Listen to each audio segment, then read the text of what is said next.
तो ticket clear हो गया, कंफर्म भी हो गया। क्या आपको लग रहा है कि एमएलसी के जैसा इस बार भी होगा?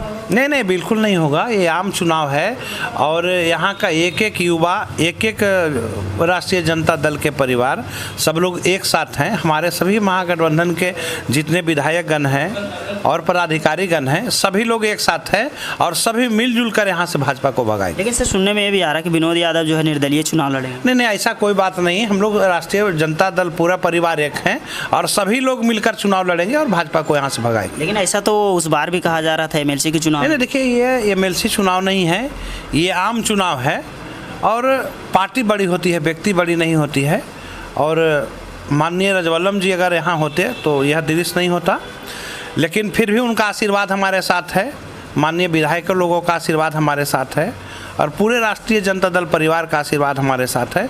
और इस बार यहाँ से भाजपा को भगाएंगे और राष्ट्रीय जनता दल को बनाएंगे। लेकिन लोकसभा का टिकट मिला, लेकिन फोटो काफ़ी वायरल हो रही है, उसमें एक भी विधायक जो आपके साथ में नहीं दिख रहे हैं। नहीं नहीं, बिल्कुल बिल्कुल सभी लोग। अभी तो नॉमिनेशन हुए, नॉमिनेशन के दिन दिखेंगे ना। अभी तो टिकट मिला ही, सिंबल मिला है और हम लोग यहाँ आए और जहाँ से हम लोग टिकट लेके आए हैं वहाँ पर सभी विधायक लोग मौजूद थे। ये कोई ज़रूरी नहीं कि फ़ोटो ही आए तो साथ है, ऐसा कुछ नहीं होता। सभी महागठबंधन के पदाधिकारी से लेके एमएलए लोग, सभी लोग हम लोग साथ हैं। अच्छा, आपके समाज से देखा जा रहा है कि राजद में 3-4 टिकट जो है लगभग कंफर्म हो गया है। आपको नहीं लग रहा कहीं ना कहीं जो है राजद जो है इस बार बीजेपी को वोट काटने में? 3-4 टिकट ही नहीं, यहाँ 7 टिकट समाज को मिल रहा है, प्रत्येक समाज को मिल रहा है। चूँकि एक समाज के लोग राष्ट्रीय जनता दल परिवार के साथ नहीं हैं।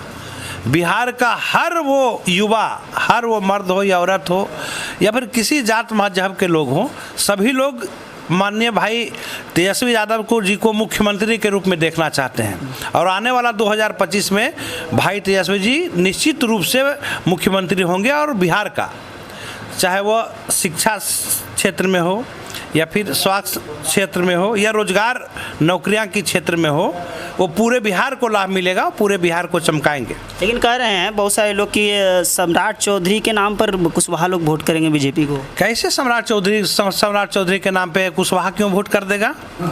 सम्राट चौधरी जी को ये सोचना चाहिए कि चूँकि ठीक है, राजनीति अपनी जगह पे है, सभी लोग राजनीति करते हैं, लेकिन ये उनको ज़रूर सोचना चाहिए कि वह निकले किस घर से हैं। राष्ट्रीय जनता दल के परिवार से ही वो बने हैं। आप लोग को ज्ञात होगा कि जिस समय सम्राट चौधरी मंत्री बने थे, वो राष्ट्रीय जनता दल के परिवार ही बनाए थे, लालू जी ही बनाए थे।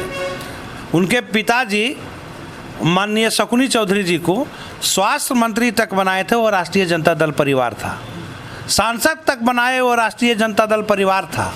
और इतना ही नहीं, जब लालू जी की सरकार थी, राष्ट्रीय जनता दल की सरकार थी, तो 14 मंत्रियां कुशवाहा समाज से हुआ करते थे और 2 दर्जन के तकरीबन विधायक हुआ करते थे, एमपीज हुआ करते थे, एमएलए हुआ करते थे और हर जात के लोगों को मान सम्मान, इज्जत, प्रतिष्ठा और भागीदारी मिलती थी। तो कितने लाख वोट से जो लोकसभा नवादा को जीत रहे हैं? देखिए, यहाँ मालिक जनता है और हमें पूर्ण विश्वास है कि इस बार अपना बेटा, भाई, भतीजा समझकर श्रवण कुशवाहा को अपनाएंगे और पूरे बिहार में अव्वल से हम लोग यहाँ नवादा से चुनाव जीत कर जाएंगे।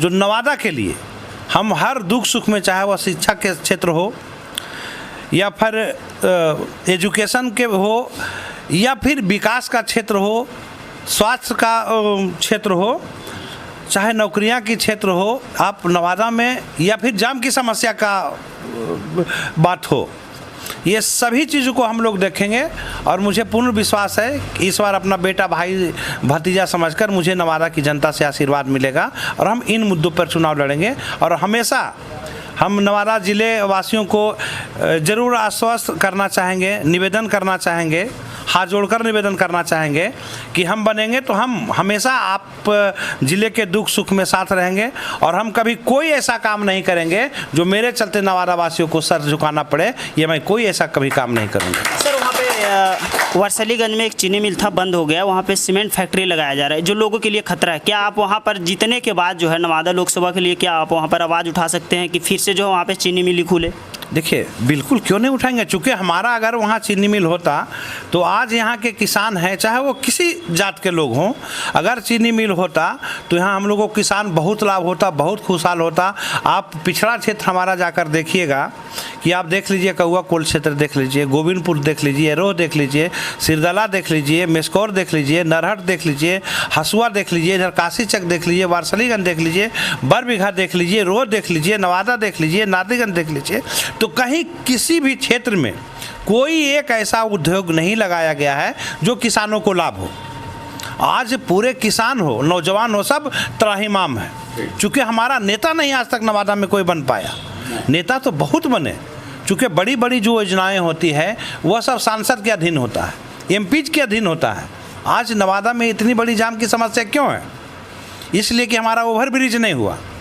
नवादा में आज दुर्दशा क्यों है कि पूरे नालंदा में आप देखिएगा कि पिलर पे खड़ा कर दिया गया है 4 लेन, ताकि उसके नीचे में गरीब गुरबा लाचार बेसहारा अपनी दुकानें लगा सके, रोजी रोटी कर सके, गाड़ी के लिए पार्किंग कर सके।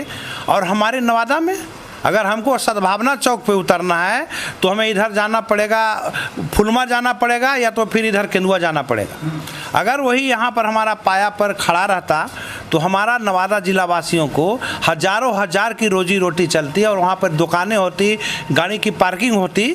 और ये समस्या क्यों? ये समस्या सिर्फ इसलिए है कि आज तक हमारा दुख दर्द, नवादा का दुख दर्द, कोई सांसद, हमारा सांसद जो नवादा का है, वो कभी किसी सांसद ने दिल्ली में संसद में आवाज़ उठाने का काम नहीं किया। लेकिन वोट तो आपके ही समाज के लोग ज़्यादातर दे रहे थे। नहीं, देखिए, अगर जो भूमिहार की बात कहें तो उसके बाद आपका समाज ही आता है जो बीजेपी का भर भर के वोट देते। नहीं, चूँकि देखिए जो बीजेपी का, भाजपा का जो नीति है, आज एक एक परिवार, एक एक जनमानस, सब लोग समझ गए हैं कि भाजपा का दूरदर्शी सोच क्या है। आज रेल बेच दिया, सारी LIC बेच दिया गया है। अगर भाजपा की सरकार आई तो पता नहीं क्या क्या बेचेंगे। और आज के समय में सभी लोग जान रहे हैं कि आज हमारा संविधान खतरे में है, संविधान को बदला जा रहा है। जो हमारी सब्सिडी थी, जो आरक्षण था, धीरे धीरे आरक्षण को ख़त्म कर दिया जा रहा है। और अगर भाजपा की सरकार आई तो जो ये चुनाव का प्रक्रिया चल रहा है, इसको भी चुनाव रोक देगा भाजपा, और फिर लोकतंत्र नहीं है, राजतंत्र हो जाएगा। और राजतंत्र का मतलब RSS के जो लोग हैं, बीजेपी के जो लोग हैं, उसको लगेगा कि RSS के जो शीर्ष नेतृत्व पर बैठे हुए हैं, छोटा छोटा जो भाजपा के लोग हैं, उसको बेचारा को क्या मतलब है। लेकिन जो दिल्ली में बैठे हुए हैं वो अपने हैंडल से पूरे देश को चलाते हैं, पूरा देश को लूटने का काम कर रहे हैं। अच्छा, अभी बात ये भी चल रही है चुनाव में सेंगल और अशोक स्तंभ को लेकर के, इस पर आप क्या कहें? कह रहे हैं कि अगर जो 24 में चुनाव जीतते हैं मोदी जी तो अशोक स्तंभ की जगह पे जो है हो सकता है सेंगल आएगा। बिल्कुल बिल्कुल, कुछ भी कर सकते हैं। आज आप देख रहे हैं कि जो अच्छे अच्छे लोग हैं, देखिए जो आपका भ्रष्ट है उसे फंसाएं, कोई मतलब नहीं। लेकिन जो इंसान लोग भी है, जो ईमानदारी से अगर भाजपा के खिलाफ करता है तो उसको किसी ना किसी तरह से केस में फंसाकर जेल भेज दिया जाता है और डराया जाता है, धमकाया जाता है कि तुम मेरे पार्टी में आ जाओ, तुम बच जाओगे। जैसे ही भाजपा के पार्टी में ज्वाइन करते हैं उसका सारा पाप धुल जाता है, वॉशिंग मशीन से बिल्कुल क्लीन होकर निकल जाता है। लेकिन आपके भी पार्टी के तो कई नेता बीजेपी में शामिल हो गए हैं। नहीं, बिल्कुल नहीं। बिहार में भी हुए हैं विधायक। हाँ, विधायक हुए हैं। देखिए, कहीं ना कहीं आप इसको मान लें, हम भैया आपको क्या बोले कि बहुत लोग ऐसे हैं जिसको डराया धमकाया जाता है कि आप तुम हमारे पार्टी में आ जाओ, नहीं तो तुमको बालू केस में फंसा देंगे, फलना केस में फंसा देंगे, विकास का जांच करवा के फंसा देंगे, तुमको ये नुकसान कर देंगे। डर से भी बहुत लोग सारे इधर से उधर होते हैं। लेकिन इस बार जो हमारा राष्ट्रीय जनता दल परिवार है, पूरी एकजुट एक है। और राष्ट्रीय जनता परिवार ही नहीं, पूरे बिहार के लोग, चाहे वो जनमानस में किसी जात मजहब का लोग हो, इस बार मन बनाया है कि भाजपा को बिहार से खदेड़ देना है। चलिए, बहुत बहुत धन्यवाद।